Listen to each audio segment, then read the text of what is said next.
Bienvenue. Merci. J'allume juste mon truc.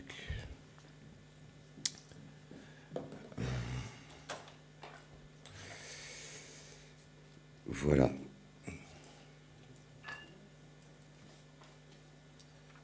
Bonjour à tous, bonjour à toutes. Moi, c'est Frédéric Lobenzou. Je suis un peu stressé parce que d'habitude je ne le suis pas du tout, mais là je le suis un peu parce que face au parterre, je suis impressionné. On se sent des fois bien peu de choses. Merci à l'Africa Museum, merci à toutes les équipes pour ces beaux échanges. Vraiment, merci. Voilà, moi j'ai... Et en plus, après ça, c'est chaud, quoi. Merci à tous et à toutes aussi. J'ai suivi tout le monde un peu et vraiment, j'ai hâte de pouvoir vous rencontrer toutes et toutes un peu plus. Voilà. Je vais me présenter, donc, puisque c'était ça la demande. Moi, je suis Frédéric Lobenzou, je suis plasticien. Je suis diplômé de Saint-Luc, ici à Bruxelles. Comédien et metteur en scène. Alors, j'ai vu que Bart était dans la salle. Donc, Bart, ik ben een echte Bruxelaar. D'accord? Je suis un vrai Bruxellois. Mes parents se sont rencontrés place de Londres. Mon père était à la MESAF. Ma maman vendait des pains à la boulangerie place de Londres. Ils ont un coup de foudre. Et je suis né, mon frère aussi. Nous sommes, mon frère et moi, et d'autres, bien évidemment, nous sommes des vrais Bruxellois, des vrais Belges, et nous sommes des métis de l'amour. Alors, puisqu'il faut me présenter, Bart, je me présente, je le redis, Bart. Je suis plasticien, comédien et metteur en scène. Pour ajouter à ça, puisqu'il faut toujours rajouter quelque chose, un petit quelque chose, je tiens à préciser aussi que je suis professeur en droit culturel dans 4 hautes écoles, l'IEX, notamment en communication sociale, master de communication sociale, à l'ISFSC, en sciences sociales, à Francisco Ferrer, à la fois dans le secteur art appliqué, mais aussi économique et pédagogique, et à l'HELB Prigogine, dans une section bien particulière qui est la section art-thérapie. Alors je ne sais pas si tout le monde sait ce que c'est que les droits culturels. Tout le monde se connaît évidemment le 27e article des droits humains, en tout cas je l'espère.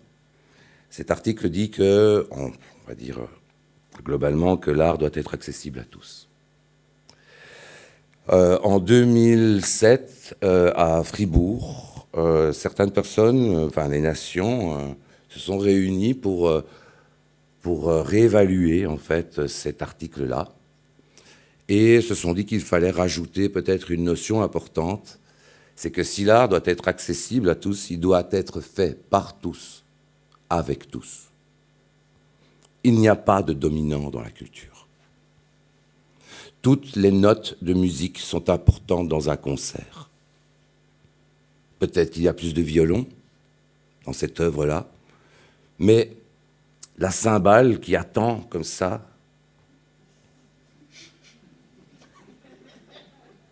tout le long du concert, quand elle sonne, elle est importante. Aussi importante que l'assemblage des notes. Un opéra, c'est beaucoup d'instruments.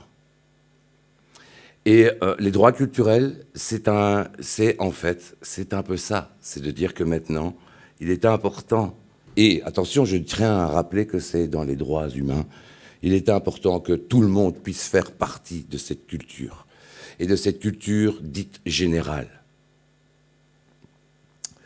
Je tiens aussi à préciser que j'ai la chance, depuis peu, d'être le coordinateur et le programmateur d'un futur centre culturel qui va être inauguré en janvier dans le cadre de la politique de la ville. Donc là, on est au niveau régional.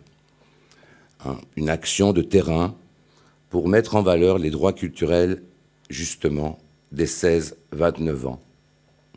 Et ce, sur un territoire très intéressant qui est la commune d'Ixelles. Barthes. Je suis également membre de l'AMCP, l'association des médiateurs culturels professionnels, qui rassemble l'entièreté des médiateurs culturels de tous les lieux culturels bruxellois, belges, francophones.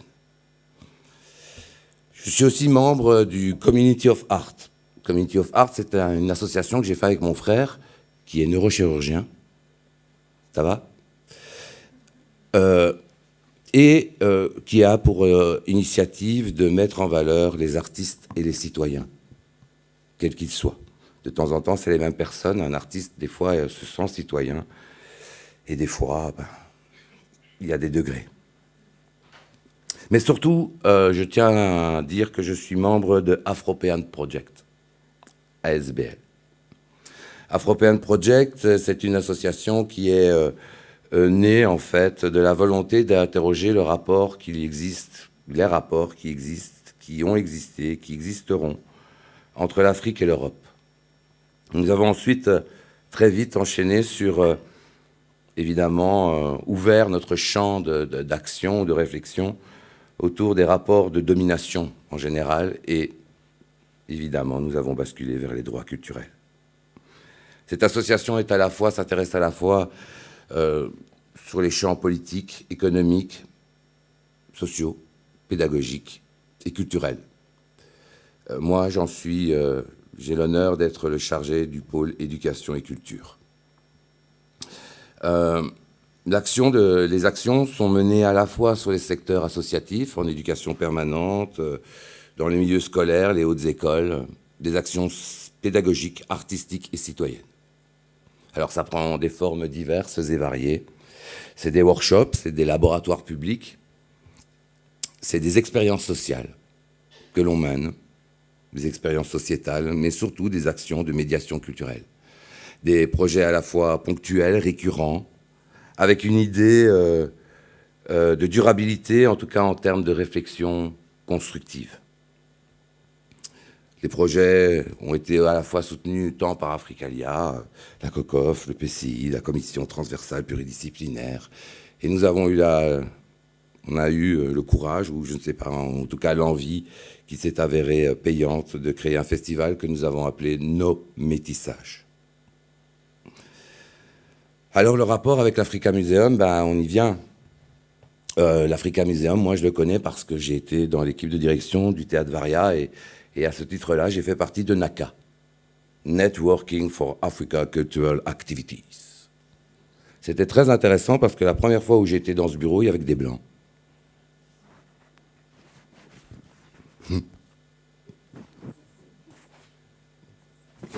Donc toutes les personnes, en fait, toutes les institutions qui géraient l'art venant d'Afrique étaient gérées par ces personnes. Je tiens à dire que je n'ai pas claqué la porte, je ne suis pas comme ça. Il y a un proverbe africain qui dit qu'il faut faire pipi dans la maison, pas sur la maison.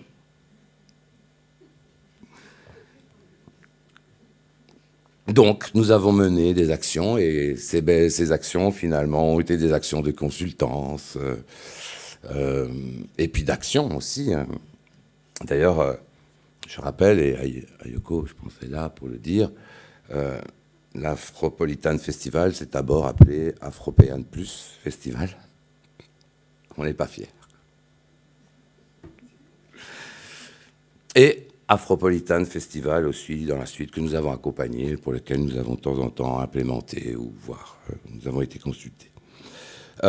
Afropean Project, c'est aussi... ça fait 8 ans qu'on est actif, et en 8 ans, ça fait plus de 2000 élèves qu'on a fait venir à l'Africa Museum.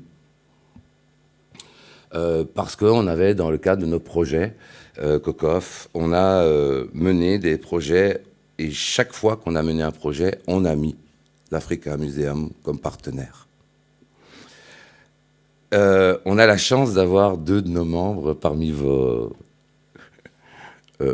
guides, ce qui permet de mettre une cohérence entre nos projets et les visites guidées qu'il y a dans ce lieu.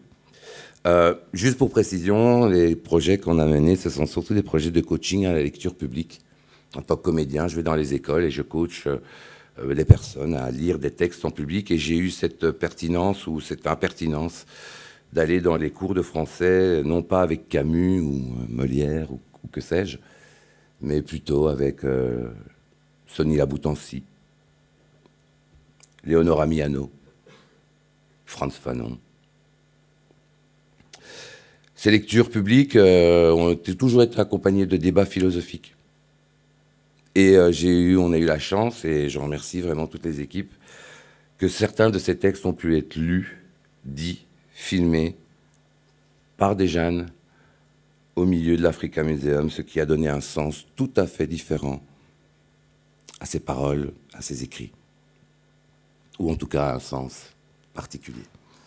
Nous avons aussi collaboré ensemble sur un projet Erasmus+, où nous avons travaillé avec le secteur associatif belge, français, autrichien, anglais, allemand, sénégalais, autour de la question de la restitution des œuvres d'art, des œuvres spoliées, notamment en direction de la jeunesse, avec et par la jeunesse.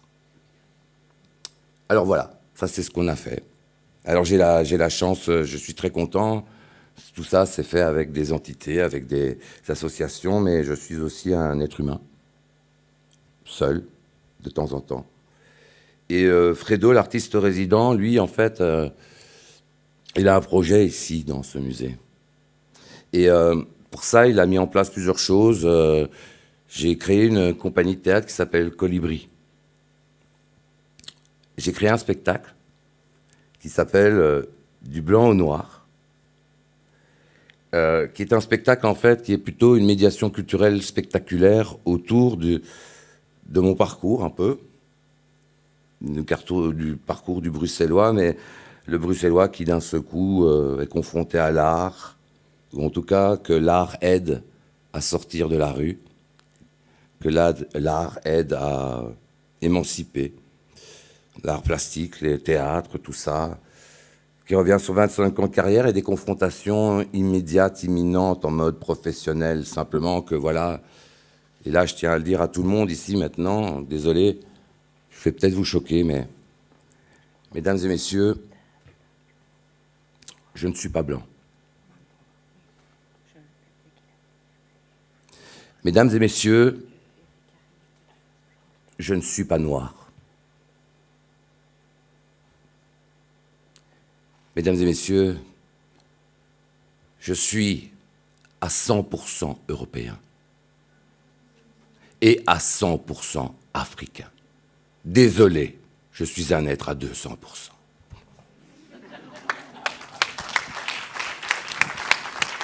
Et je tiens à dire que ce n'est pas moi qui le dis, hein. C'est Bertrand Dical, c'est Sylvie Chalaï, c'est Léonora Miano qui m'a aidé à habiter la frontière.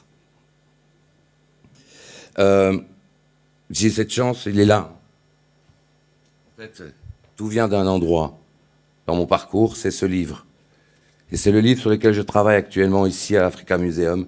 Ce livre a pour titre « Du noir au nègre ».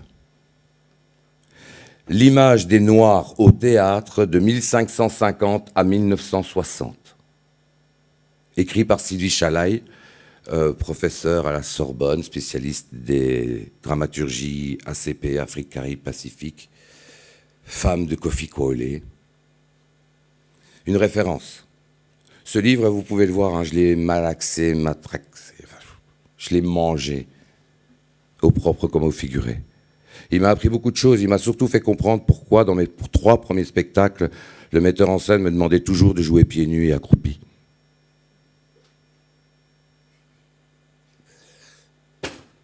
J'ai cette chance, c'est que j'ai rencontré Sylvie Chalaï, on est devenus amis. Kofi aussi. Et en fait, dans le musée, moi, j'ai proposé en fait de vulgariser ce livre. de le relocaliser, de faire en sorte que ce livre résonne avec moi et le musée, de le relocaliser un petit peu dans notre espace-temps, de refaire une ligne du temps partagée par rapport à ce livre. Je t'invite à le lire, Bart, très profondément.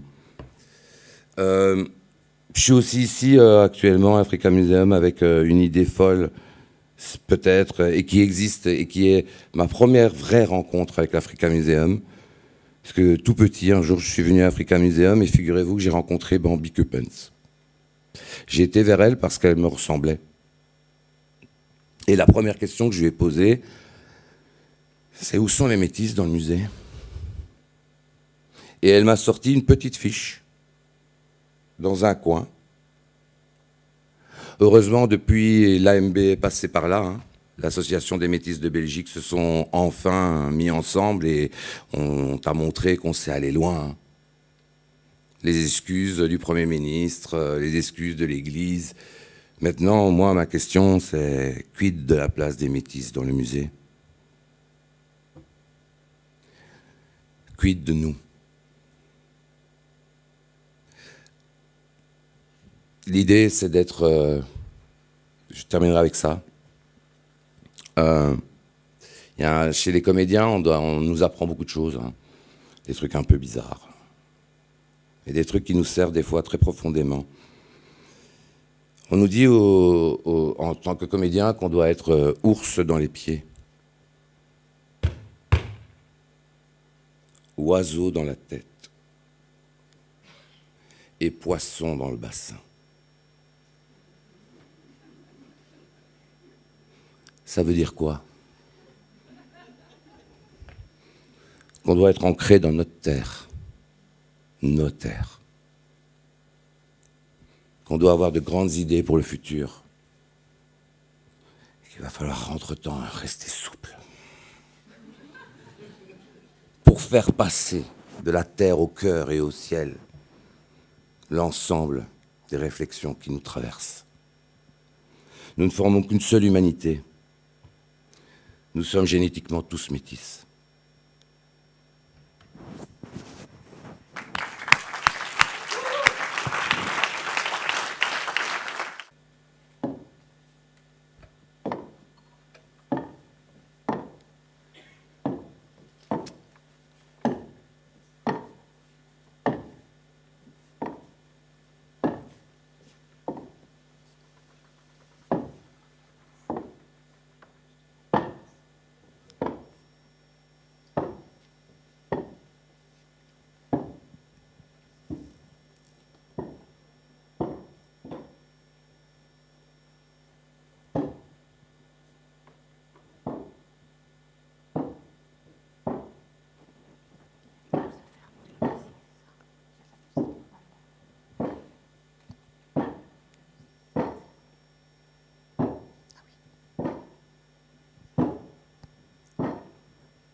Ben, c'est quand même fort ce qu'on vient de voir comme performance. Ben, je remercie tout le monde et surtout toute l'équipe de m'avoir invité. Par rapport, disons, je dois parler sur ma petite intervention dans ce musée. Et qu'est-ce qui m'avait poussé à le faire?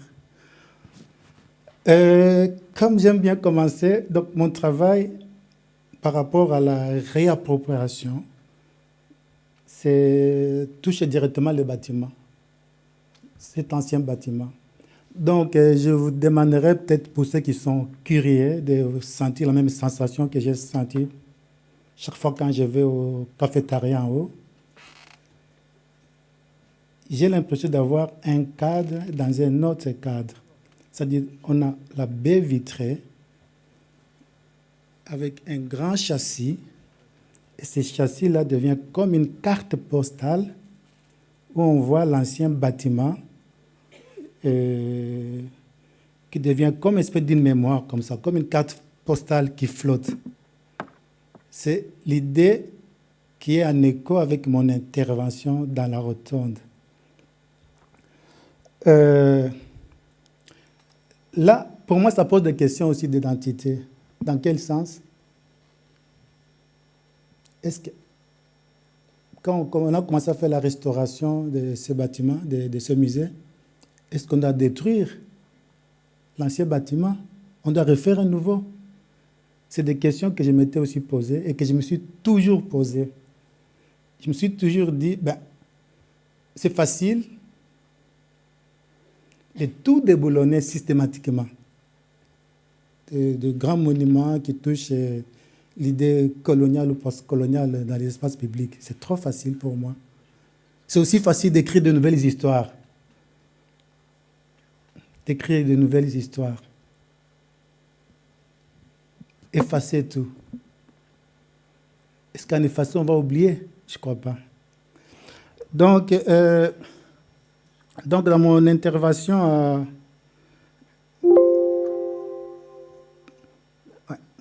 dans ce musée, j'aime bien toujours jouer avec des mots. Donc, la première idée, je me suis dit, tiens,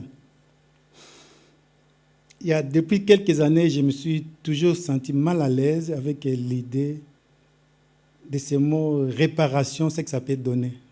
Depuis le début de l'année 2000, je me posais toute cette question-là.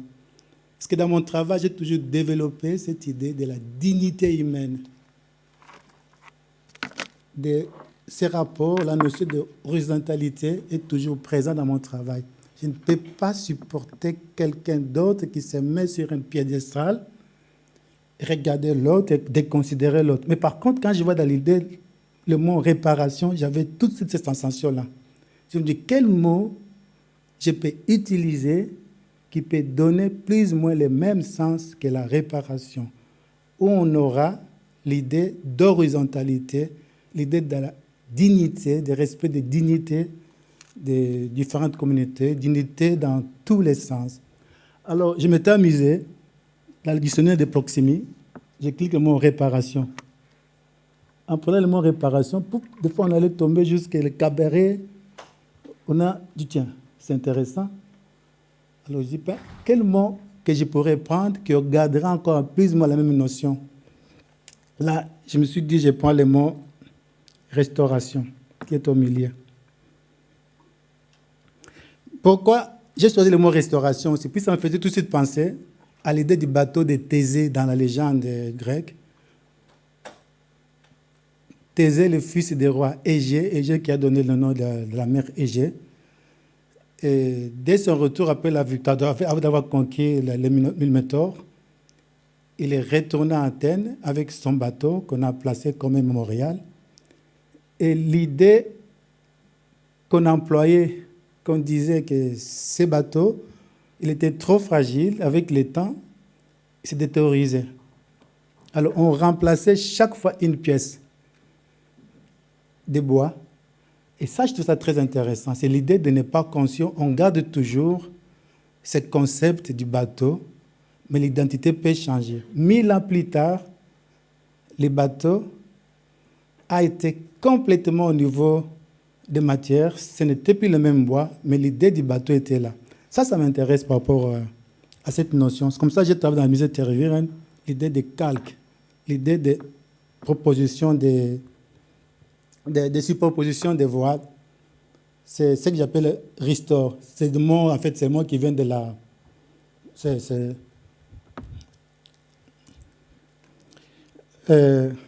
donc, comme on le voit là, donc, en fait, donc, il y a aussi une autre idée qui m'avait intéressé aussi dans cette réalisation. Donc, j'ai travaillé au départ de deux objets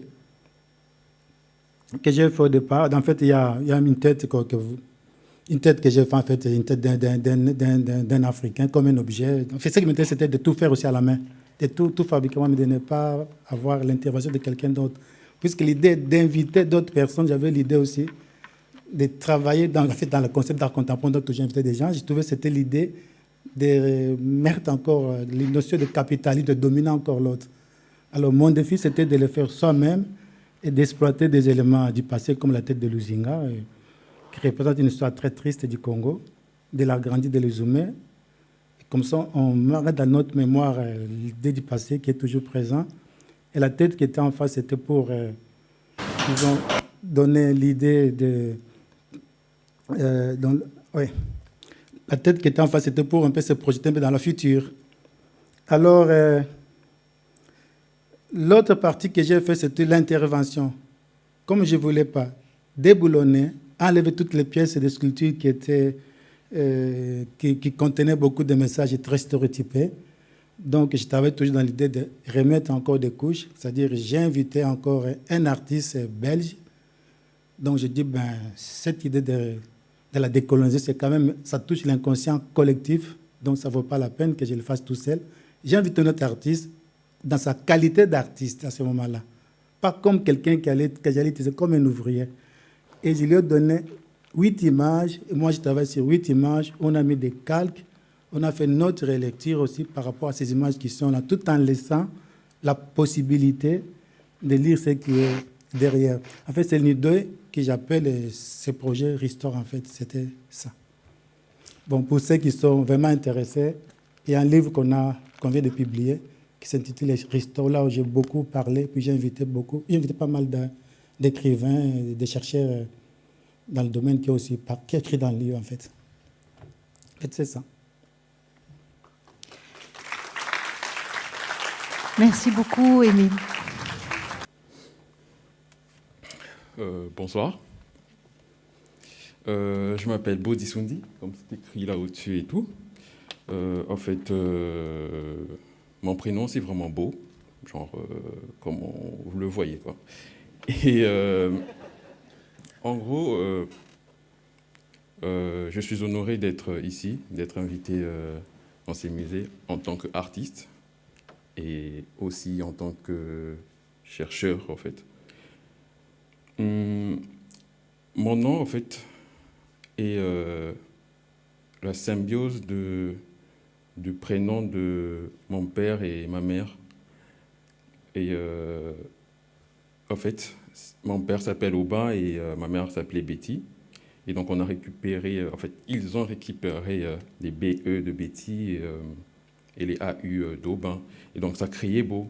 Et donc, Beau, c'est aussi un concept pour moi avec lequel je voyage dans le monde et que je vis en fait tout le jour. Et je vais vous expliquer en fait à la fin pourquoi je parle de Beau en fait. Donc, je suis un artiste pluridisciplinaire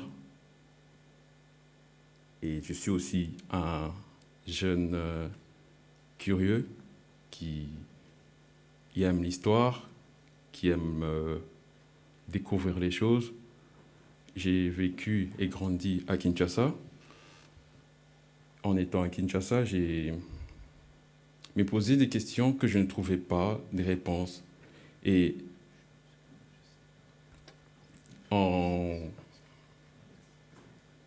faisant de l'architecture, parce que j'ai fait l'Académie des Beaux-Arts, j'ai fait de l'architecture, j'ai découvert qu'il y avait un élément qui pouvait me permettre d'arriver à découvrir qui j'étais. Parce que c'était un élément que je mangeais aussi, parce que je suis Mukongo, de côté père. Et on avait vraiment cette habitude de manger le makayabou. Et c'est les mêmes makayabou qui généraient les cartons qu'on faisait nos maquettes quand on était à l'Académie des Beaux-Arts et tout. Et donc, je me suis posé la question, pourquoi on mange ces poissons? Parce que j'ai entendu que ça ne vient pas de chez nous, tu vois. Et ça m'a... En fait, ça a permis d'ouvrir des portes qui m'ont permis à emmener dans des réflexions qui ont fait en sorte que je découvre qui je suis aujourd'hui, au fait. Le poisson de la morue, c'est un poisson, il y a une histoire autour de ces poissons que je trouve qui n'est pas assez racontée, mais c'est un poisson qui a permis de mettre en place le système économique actuel. C'est un poisson qui a permis, au fait, l'expansion économique occidentale dans le monde. C'est un poisson qui a aidé les Vikings à être quand même cette culture qu'on connaît. C'est un poisson qui a implanté, au fait, les éléments qui font en sorte que moi, je suis un Congolais qui cherche son identité, parce que j'ai grandi, j'ai reçu une éducation qui faisait en sorte que je devais remplacer ma vraie identité. Et à travers ces poissons, je me suis dit, je peux trouver mes réponses. Et donc, j'ai commencé à poser des questions. J'étais à Kinshasa, j'ai demandé pourquoi on mange le makayabou, pourquoi on mange la morue salée chessée. Pourquoi. Par moment, il n'y avait pas de réponse. Et la réponse qui me revenait en plus, c'est la conservation, parce que ça se conservait bien. Et c'est le seul truc. Et à un moment, à Germay, quelqu'un m'a dit, ah ouais, c'est depuis le XIVe siècle, lorsque les Portugais sont arrivés au Congo. Et je me suis dit, ok, d'accord, ben, je dois aller chercher ces infos. Et en étant à Kinshasa, je suis allé au musée, j'ai pas eu de réponse assez précise. Je me suis dit, ok, d'accord, où est-ce que je peux avoir ces documentations? Et c'est là où j'ai été motivé, en fait, de venir ici, en Europe, pour avoir cette réponse sur la morue, et la même morue qui a construit quelque part le système économique actuel. Et donc j'ai découvert, en fait, que ce système économique existait depuis le XIVe siècle, et c'était une structure que je peux dire colonisatrice, et qui se transforme de génération en génération. Ça a commencé au début avec les grandes découvertes, après l'esclavagisme, après la colonisation, après le capitalisme et le néocapitalisme actuellement et tout. Et c'est la même façon de travailler, c'est la même façon qu'il opère. Et donc, je me suis dit, comment ça fonctionne? Comment cette chose fonctionne? Et c'est aussi dans ces processus de découvrir la chose que je suis arrivé à générer, avec tous ces éléments que j'avais, comment arriver à montrer comment je vois le monde. Parce que je suis un élément de cet impact, de ces conséquences, de ces systèmes, de ces structures, et surtout, c'était d'apporter la civilisation dans des endroits où ils doivent implanter leur mission, où il y a leur intérêt. Et donc, il fallait transformer ces gens-là pour réfléchir comme eux. Et donc, en transformant ces personnes, ça crée une crise d'identité, ça crée un trouble d'identité. Et donc, je me dis, je suis à Kinshasa, mais je porte des habits ultra chauds, mais pourtant, ça ne marchait pas. Je suis à Kinshasa, mais je vois des gens construire des bâtiments parce que c'est à la mode ou parce que ça ne marchait pas, tu vois. À chaque fois que je posais des questions, je trouvais qu'il y avait des choses qui ne marchaient pas. On met de la peinture et tu vois que ça crée des bosses, mais des gens n'ont pas réfléchi à pourquoi on met ceci, pourquoi on met cela. Et donc, ça créait une crise d'identité assez générale. Et moi, je posais ces questions. Et donc, ça m'emmène maintenant à tout ça. Et donc, je me dis, OK, j'ai quelque chose, j'ai un élément avec lequel je peux arriver à poser des questions et peut-être même à trouver peut-être des réponses. Mais pour le moment, je suis en train de réagir en générant les images parce que j'aime faire les choses et je suis en train de créer cette image, la façon dont je vois le monde, en fait. Donc, ça, c'est une partie de la façon dont je voyais le monde. Et donc, j'ai pris une image et j'ai le découpé soigneusement, comme je peux dire, la néocolonisation le fait maintenant. Et j'essaie de le tisser sur une grille qui me suit partout, et je crois que ça nous suit partout. On est passé devant ces motifs de gris parce que c'est quelque chose symbolisant en fait l'homme moderne. Ça symbolise quelque part l'homme moderne. Et je me suis dit que je veux arriver à m'exprimer derrière cette grille, prendre ces images, le tisser et arriver à faire des trous, arriver à enlever comme cette structure colonisatrice a enlevé des choses et tout, pour voir qu'est-ce que ça fait, prendre de la distance. Et donc, en faisant cette œuvre, j'ai transmis cette émotion de, comment je peux dire, des colères, cette émotion destruction, cette émotion de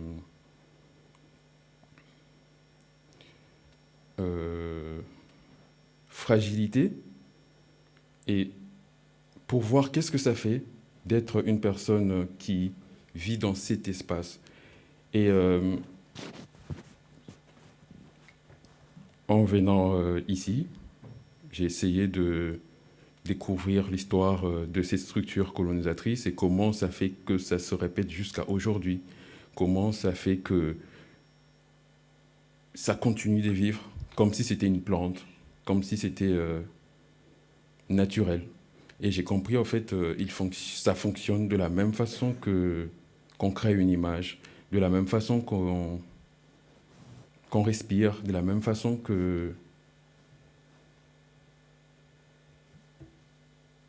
qu'on marche. Ça crée des crises et ça remplit. Ça crée des crises et ça remplit. Et donc, je me suis dit que je vais commencer à générer des images un peu comme ça, en utilisant, par exemple, ici, une tulipe, c'est beau, et à côté, un couteau. Parce que c'est ce que ça fait, tu vois, genre, ça promet des choses assez belles, et après, ça vous coupe. Et donc, je pense même que c'est ça la définition du capitalisme, alors, capute, la tête et tout, quoi. Et donc, j'ai récupéré des couteaux-jettes, que j'ai eu accès au musée et tout, des couteaux-jettes, et je me suis dit que je vais le mettre en conversation avec une tulipe, et voir qu'est-ce que ça donne. Et au centre, j'ai généré, j'ai spéculé, parce que c'était la période de la tulipe, il y avait une forme de spéculation, c'est même la première crash boursière au XVIe siècle, 16e ou fin 16e siècle, donc 1600, 1630 ou quelque chose de ce genre, si je ne me trompe pas. Et donc je me suis dit, ok, d'accord, je vais essayer de mettre en survivance cette façon de faire. Donc j'ai généré une image qui est une tulipe pour moi, et j'ai pris de l'autre côté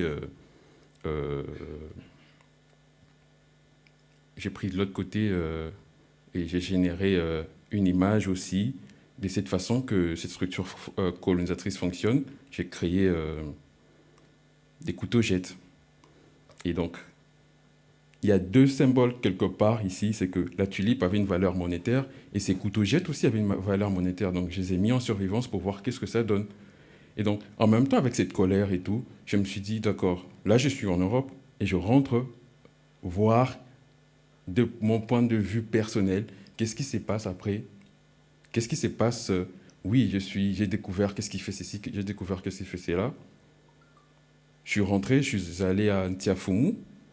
Et pourquoi Ntiafumu? Parce que c'est l'endroit actuel où on génère quand même aussi nos poissons salés, propres à nous, où les gens vont pêcher, ils les font salés comme on le faisait à l'époque.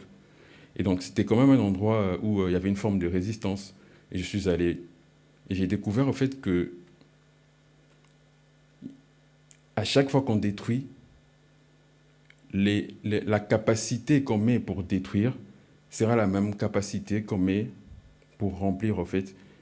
Et j'ai découvert, en fait, que ça ne servait à rien pour moi de rester dans un dans un espace qui me permettait de rester, de stagner, et ça créait une forme de kyste, ça créait une forme de cancer en moi, et je n'avançais pas parce que j'ai trouvé que je restais dans cette trouble d'identité. Et donc, je me suis rappelé d'une anecdote que mon père disait, qu'un couteau lisse ne coupe pas comme un couteau assis, parce qu'un couteau assis monte et descend. Et donc, l'effet d'être en colère, il faut savoir que tu dois aussi être dans une forme de l'humilité. L'effet d'être en prétention, il faut savoir descendre pour remonter. Et c'est comme ça que tu vas avancer, c'est comme ça que tu marches. En marchant, tu mets un pas en avant, tu tombes et tu te récupères trop vite. Donc, la même façon, la même énergie que tu as mis pour détruire, et c'est la même énergie que tu mettras pour construire. Et c'est là où j'ai généré cette œuvre et tout. Et j'ai dédié à mon père, où j'ai disais que je l'aimais, tu vois. Et je l'appelle stockage ADN parce que c'est un travail pour moi qui doit traverser les temps. Et donc, je le stocke dans une forme d'ADN. C'est comme si j'étais en train de restructurer quelque part mon identité en s'inspirant de la loi de la nature ou tous ces éléments qui m'entourent. Et donc, voilà un peu mon travail.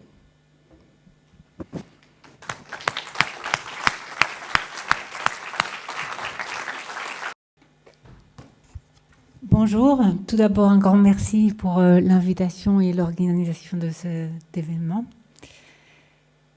Je suis photographe diplômée et également diplômée en sciences politiques. Donc j'ai été intéressée par une combinaison entre l'histoire et l'image. Et c'est comme ça que pendant plus ou moins un parcours de 5 années, j'ai fait un travail que j'ai appelé cabinet de curiosité. Et l'intérêt de ce travail, pour moi, c'était aussi une forme de... On parlait là tout à l'heure de la conservation dans les conservatoires, dans les musées. C'est une question qui m'interpellait aussi. Et aussi toute la question de la biodiversité. Donc en fait, dans ce travail photographique, c'est un reportage que j'ai fait dans les différents musées de sciences naturelles en Belgique. Au début, j'ai commencé un peu en France aussi, mais je me suis dit qu'en Belgique, on avait quand même déjà assez de matière. J'ai eu l'occasion de rencontrer des collectionneurs, des taxidermistes, des entomologistes. Et donc, c'est un parcours par rapport à différentes collections. Une fois que j'avais visité quasi tous les musées de sciences naturelles de Bruxelles, il me manquait Tervuren. C'était une sorte de Graal parce que je ne voyais pas trop comment arriver à pouvoir entrer et découvrir les conservatoires. Et je remercie à ce propos Christine Blouard et Patricia Herman qui, suite à un échange, m'ont ouvert les portes. Et donc, je vais vous présenter quelques photos de, justement, ces conservatoires du musée de Tervuren. Il y a quelques photos aussi du musée de sciences naturelles de Bruxelles, mais qui sont en fait ouvertes, qui ne sont justement pas ouvertes au public et qui sont des collections très intéressantes. J'ai essayé de laisser les objets tels quels, sans faire trop de mise en scène, et j'ai travaillé avec des éclairages naturels mis à disposition. Donc ça, celle-ci, c'est au musée de sciences naturelles de Bruxelles. L'idée de conservation est intéressante parce qu'entre-temps, ils ont complètement changé les bâtiments. Donc, on n'est plus du tout dans ces bâtiments des années 50. Ici, c'est les conservatoires, justement, de département de biologie et des mammifères. Cette tête de liane, une petite anecdote, c'est qu'elle se trouvait tout au-dessus. Donc, je ne sais pas si vous avez eu l'occasion d'aller voir les conservatoires. C'est des espaces énormes, comme on peut voir dans la photo précédente, plein d'animaux naturalisés. Et cette tête de lionne était tout au-dessus d'une armoire. Et donc, j'ai dû monter sur un échafaudage pour pouvoir aller la photographier. Et donc, elle est encore, on la voit dans la poussière, un petit peu abandonnée dans son coin. Il y a aussi des chimpanzés. Et puis j'ai eu l'occasion, grâce à Patricia aussi, de pouvoir aller au Palais des Colonies, découvrir les collections d'entomologie. Enfin, il me paraît qu'on dit plus ça, on dit biologie des invertébrés, c'est ça? Donc voilà un petit peu les salles de travail. Ce qui est intéressant, c'est de se rendre compte. Mais ici, par exemple, c'est une planche d'entomologie. Donc pour ceux qui ne connaissent pas l'entomologie, on met les insectes dans des boîtes qui sont répertoriées. Tout ça, c'est une boîte de puces que j'ai ouverte et donc que j'ai photographiée parce que je trouvais que ça donnait un côté justement très, très graphique. Donc, c'est dans l'autre sens. Voilà le genre de boîte que je photographiais. Il faut dire qu'il y a énormément d'insectes. Je crois qu'en dehors de la salle des fêtes du Palais des Colonies, tout le reste, c'est que de l'entomologie et que des insectes. Donc, il y a une collection gigantesque. Il y a aussi, pendant la période justement coloniale, des missionnaires ou autres personnes qui partaient, collectaient. Il y avait des collecteurs qui collectaient les insectes. Il y en a encore qui sont dans des petites papillotes comme ça, dans des boîtes en métal, qui n'ont pas encore été ouvertes. Et ces animaux sont restés finalement, enfin, ces insectes sont complètement intacts, et ont plus de 80 ans. Voilà le genre d'envoi qui partait du Congo belge vers le musée de Tervuren. Et alors, dans les recherches, une petite anecdote, c'est cette photo. C'est un métier qui existait à cette époque-là, qui était le métier de souffleur de chenilles. Alors, quand on naturalise les animaux, à l'époque, on mettait de la paille dedans. Mais les chenilles, évidemment, c'est comme elles sont humides, si on les laisse sécher, elles vont se raplatir complètement. Or, l'idée était de pouvoir les garder justement en 3 dimensions et garder tout à fait la forme de la chenille. Donc, on y glissait un petit bâton que vous voyez sur la photo et quelqu'un soufflait toutes les 2, 3, 5 minutes dans la chenille délicatement afin que celle-ci sèche de façon tout à fait circulaire. Voilà, c'est un métier dont j'avais jamais entendu parler, j'imagine vous non plus, et qui fait partie de cette période justement de collection qui aujourd'hui, je ne pense plus, a lieu. Ici, pour compléter justement la série, c'est quelques photos que j'ai prises au musée de sciences naturelles à Bruxelles. Ici, c'est chez un collectionneur. Et suite à cette immersion dans le département de biologie des invertébrés, j'ai découvert plein d'insectes qui m'ont complètement interpellée et aussi inspirée. Et en fait, aujourd'hui, maintenant, je travaille sur un nouveau projet qui s'appelle Insectum, qui n'a rien à voir avec un côté plutôt de reportage et de conservation. Je photographie en fait les insectes dans une méthode de stacking. Donc c'est encore autre chose que de la macro-photographie parce que ça ne permettrait pas d'avoir l'insecte dans la netteté sur toute l'épaisseur de l'insecte.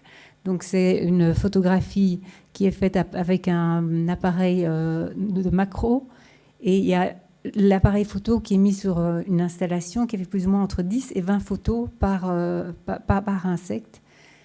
Après, je les retravaille dans Lightroom, un software qui permet la retouche photo, pour les recolorer, pour en faire des sortes de bijoux. Et comme vous voyez sur la gauche, j'essaye de recomposer également d'autres nouvelles planches d'entomologie. Donc voilà, c'est le début d'un projet. J'ai travaillé pas mal de temps cet été, justement, avec les, je veux dire, pas collègues, mais en tout cas les personnes de contact que j'avais ici au Palais des Colonies. Et donc, voilà quelques échantillons de cette future collection sur laquelle je suis en train de travailler. Et donc là, vous voyez, l'insecte n'est pas du tout dans ces couleurs-là à la base, et je m'amuse justement à essayer de créer des nouveaux spécimens. Ils sont répertoriés, hein, les originaux, j'ai les noms, mais après, je laisse libre cours à mon imagination.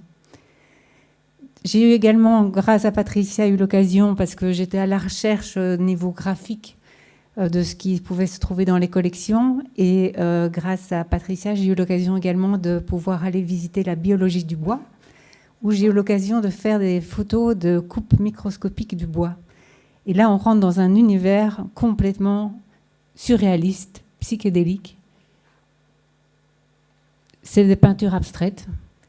Et d'ailleurs, j'ai participé à un concours Nikon, qui est un concours de photographie microscopique, où j'ai gagné un prix, qui était justement un prix d'une cellule de bois que j'avais photographiée, en mentionnant bien évidemment le musée, bon, qui a été indiqué comme source d'inspiration.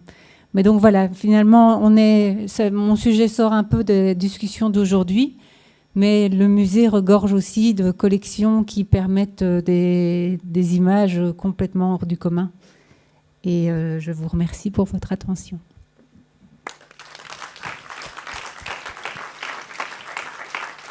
Ça fait un peu officiel, journaliste. Là, au début, c'était un peu friendly. Bon, comme je vous avais dit avant, je m'appelle Francis Stenda, je suis artiste visuel, je suis diplômé à l'Académie des Beaux-Arts de Kinshasa depuis 2006. Et après mes études à l'Académie, on s'était interrogé sur la manière de nous enseigner, la manière dont on allait transmettre cet art, comment est-ce qu'on allait rendre cela contemporain. Et moi, à mon niveau, j'ai dû prendre 5 à 4 ans. Je ne faisais plus de peinture sur les toiles, je ne faisais plus de peinture, je ne faisais rien de classique. Je suis allé m'amuser à faire des peintures sur la voie publique. Donc, j'allais dans un endroit, j'étais là, je parlais avec des gens. Et au terme de ma discussion, je prenais les résumés de notre discussion et je les peignais sur les murs, sur une carcasse de voiture abandonnée sur la route. Et pour moi, c'était une façon de remettre en question ma connaissance classique apprise à l'académie. Et ça m'a pris 5 ans. Bon, je faisais des petits boulots à côté pour subventionner les projets parce que bon, là, tu ne vends pas. Donc, du coup, tu passes 4 ans, je faisais que ça. Et en 2008, on s'est concerté avec les amis. On est allé, comme je venais de le dire ici, habiter dans un endroit où il y avait l'un de notre collègue qui habitait ces quartiers et ces quartiers étaient menacés par les érosions. Et on s'est dit comment on va aider notre ami. On allait, on a cherché des financements, autofinancement avec des petits boulots.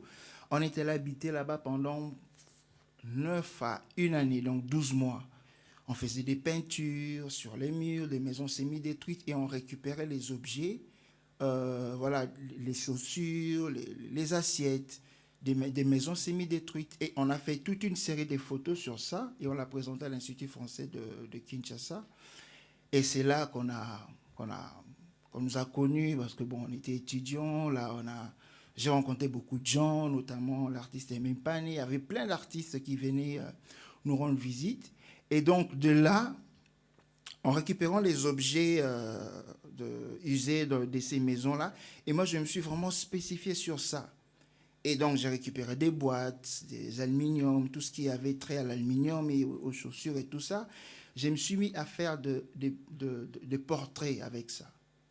Donc, j'appelais cette série-là « Les objets se moquent de nous ». Et donc, du coup, je m'amusais vraiment à faire des peintures sur ces boîtes. Et de fil en aiguille, ça m'a amené petit à petit à me focaliser sur les archives. Donc, notamment ces archives populaires, les boîtes, les inscriptions qu'il y avait dessus. Et petit à petit, ça m'a ramené vraiment à m'interroger sur ce qu'est l'art contemporain. Et ce n'est pas de l'art contemporain, mais l'art contemporain. Et donc, faire de l'art, interpeller les gens, mais en même temps que c'est un côté esthétique, ça a suscité aussi beaucoup de débats. Et donc, du coup, c'est de là que ça m'a vraiment donné l'envie de pouvoir m'intéresser aux archives. Et petit à petit, ça m'a ramené vers moi, parce que moi, je me dis, aller vers l'autre, c'est aller vers soi, parce que comme je me suis recroquevillé sur moi, je me suis rendu compte que c'était important d'aborder un peu les sujets liés aux documents de mes parents, parce que mon père était journaliste à l'époque du Zaïre, et ma mère est directrice d'école primaire. Mon grand-père était été infirmier à la force publique. Donc, du coup, j'ai rencontré plein de documents, donc le document d'archives, le document officiel qu'on avait remis à mon grand-père à la Royaume de Belgique. Donc, les carnets des voyages de mon père. Et donc, ça m'a vraiment amené à voyager dans le temps. Et je me suis dit, je vais voyager avec ça. Et donc, ma pratique, c'est de ne pas effacer, comme l'a dit Mbane, le passé, mais de mettre en interaction, en dialogue, ce qui était avant et ce que je pense de ce qui était. Donc, du coup, je fais une surécriture sur les dessins, sur les documents que je vois. Je n'efface rien. Toutes les écritures qu'il y a derrière, vous allez voir les images après. Et donc, toutes les écritures qu'il y a après, je fais vraiment une interaction avec ce que je veux faire et ce que je veux vraiment donner comme image finale de ces documents. Et donc, il y a ça. Je vais faire défiler les images que vous allez voir. Et j'avais un souci, c'est de pouvoir avoir la possibilité d'animer ces archives. Mais je n'avais pas de moyens. Mais en 2019, je suis tombé sur Samy, vous connaissez.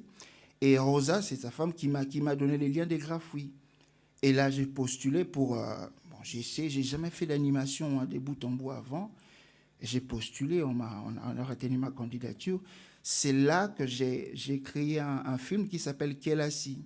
Et Kelasi, ça veut dire école en lingala. Et l'idée derrière cette vidéo, que vous allez voir après la présentation des images, c'est de parler de l'influence de la politique dans l'éducation.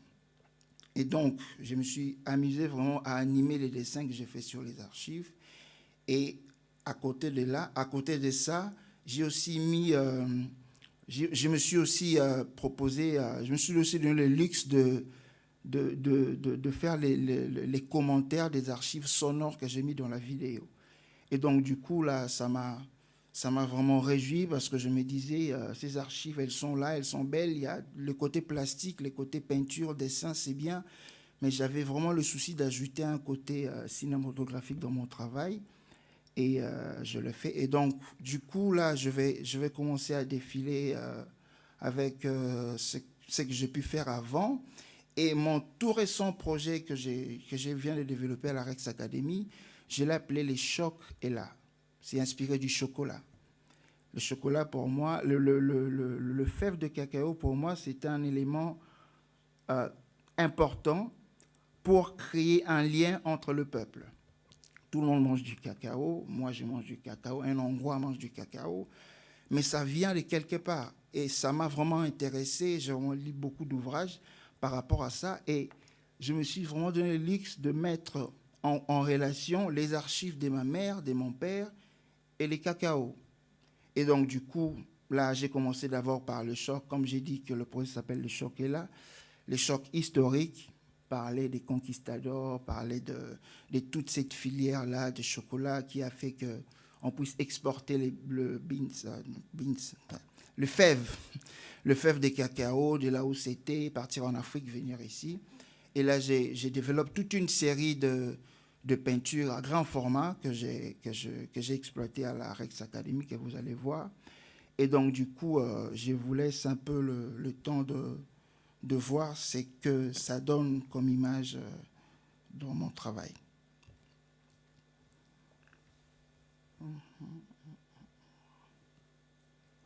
Donc ça c'est une peinture de 2,50 m sur 2,10 m. Et à ça, en fait, ça c'est une page des cahiers de ma mère que j'ai imprimé sur toile 2 mètres sur 140. Évidemment, ce sont des archives aussi. Ce sont aussi des cahiers. Ce sont des petits formats que j'ai développés il y a 3 ans. Il y a aussi ça. C'est le roi Léo, donc c'est... Voilà. Tout le monde connaît Léo, donc voilà. Pas de commentaires. Et là, c'est une série d'installations que j'ai développées à la Rex, justement. La question liée au cacao, ça m'a donné beaucoup de possibilités en termes techniques a développé beaucoup de techniques, mais la même question, c'est que je parle de l'exploitation du chocolat. Mais ici, avec les formats noirs que vous voyez, par exemple ça, et ça, c'est une technique que j'avais apprise à l'école. Donc, j'ai fait des dessins avec des pointillés, avec l'encre de Chine. Et donc, c'est un travail très méticuleux qui prend beaucoup de temps. Et ça m'a vraiment permis d'explorer beaucoup de supports, notamment le bois, le papier, les toiles et tout ça.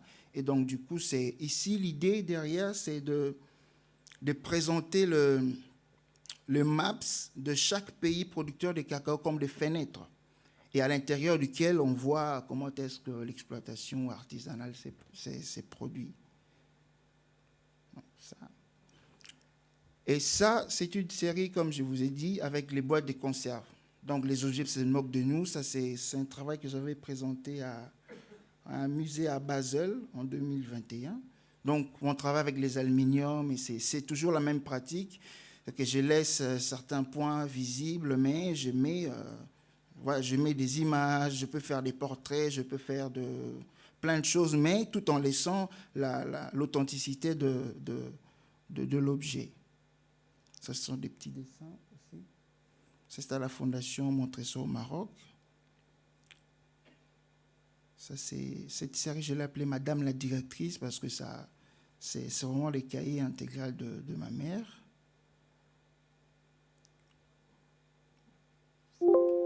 Voilà. Et puis après, vous allez voir l'extrait de la vidéo qui est là-ci.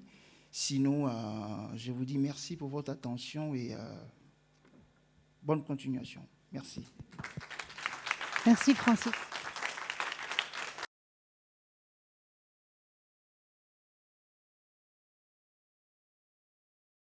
Il est difficile de bâtir une sculpture sociale sans le socle du passé. Maman, j'ai pas pu résister à l'envie de prolonger les lignes de tes cahiers. Elles sont devenues des fenêtres à mon Lelo. Aujourd'hui. Bonjour, je suis Francis Lalumba, artiste visuel. Je vis et travaille à Kinshasa.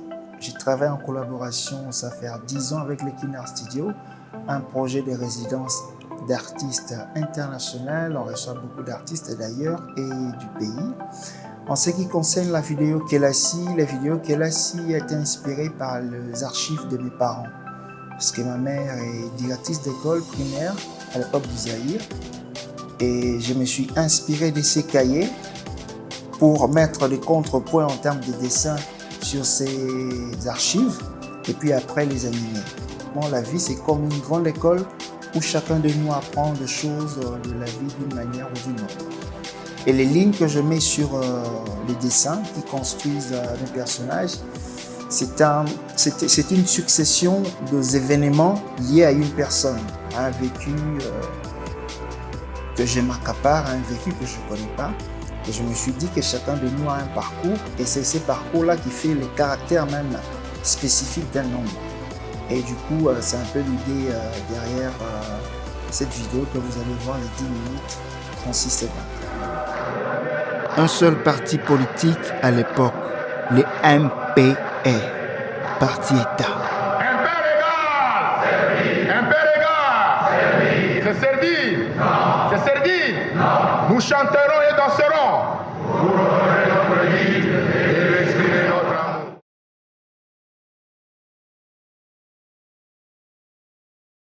So I just come out of the editing studio, and so I wish I was so much part of the conference. Just in a quick 3-layer way to explain what this film is about, and of which I thank so much the Museum of Tervuren, because there's a lot of archival footage in the film that comes from this archives, that actually is at the film archives. And I was introduced to Nkoli John Bofani, who's a collaborator in this film, who has some stories that he tells in the film. But to tell in a nutshell, very, very quick, sort of what you're about to see is a fragment of a much longer film, which is 2 hours and a half. It's a feature film, and what you're about to see is like 2 little layers of the film. The film is built on 3 layers. One is that the point of departure was Nikita Khrushchev, the premier of the Soviet Union in 1960, was inviting all heads of state to discuss decolonization at the General Assembly of 1960, September 1960. And it was a precedent because there were a lot of people of the non-aligned countries that were visiting or were taking part in the General Assembly, amongst Kwame Nkrumah, the first president of Ghana, Sékou Touré, the first premier of Guinea. There was Sukarno from Indonesia. There was Fidel Castro for the first time giving a talk at the General Assembly. And also Lumumba was invited, but he didn't get a visa.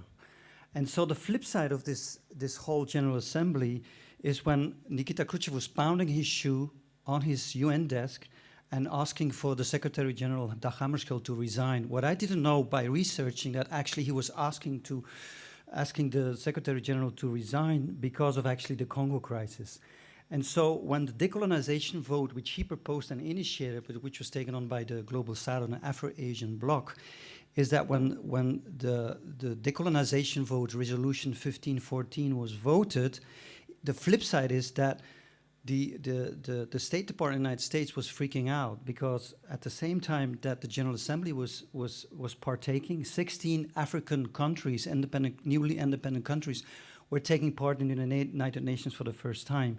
And so the Afro-Asian Bloc was grabbing the majority and the State Department was freaking out. So the flip side of this moment is that while the decolonization vote is being approved, the flip side is that what the West was trying to acquire in Africa was a neocolonial grab. And the first thing, which was the ground zero, was actually the murder of Lumumba. So this in a nutshell is sort of the ground layer of this film. But at the same time, music is a big part of this film because to whitewash or to actually whitewash its sort of its color divide in the United States was sending jazz ambassadors all across the world. And at the same time, while these jazz ambassadors were sent out in the world, underneath, coup d'etats were being staged. So Dizzy Gillespie is arriving in Syria in 1958, but you have Operation Struggle, which is a way of topple the government in Syria. Duke Ellington goes to Iraq, and what happens in 1963, the first night of his concert, there's a coup d'etat. And so when Louis Armstrong is sent to the Congo, underneath, a coup d'etat is being staged to actually dethrone and overthrow the government of Patrice Lumumba. So these are two layers. The third layer, which is about what you're going to see. I'm sorry for the waterfall of words. What you're about to see is first this General Assembly, a portrait of the General Assembly, and then right after the title, which is soundtrack to coup d'etat, you will see a little portrait of André Blouin. André Blouin was a métisse. She's one of the stolen children as well. As a kid, she was stolen, and she grew up in an orphanage in Brazzaville. She's actually from Central Afrique. And she became the advisor to Sékou Touré. She was also befriending Kwame Nkrumah, but she became the advisor to Patrice Lumumba. And she has been written out of history because she was a woman. She had a huge, during the election campaign in March 1960, she was traveling with Antoine Ngezenga in the Kwilu province, and she organized a movement of 45,000 members. And if women would have been allowed to vote, I'm sure that a woman would have been partaken in the first Lumumba government. And so she tipped I'm convinced of that, she tipped sort of the majority of the votes toward the Lumumba government. And so what you're going to see is a little introduction where she was helping Lumumba in acquiring the sort of a position in the government, and where several attempts were being made on her life. So the CIA was also trying to kill her, and also the Sûreté Belge, so the Belgian intelligence, was trying to kill her as well. And basically, she has been written out of history. But next year, her daughter, because the collaboration of this film was very much in close dialogue with Yves Blouin, the daughter of André Blouin, is publishing her memoirs next year as well. So it's sort of in concept. So thank you very much, and let's have a 6-minute fragment.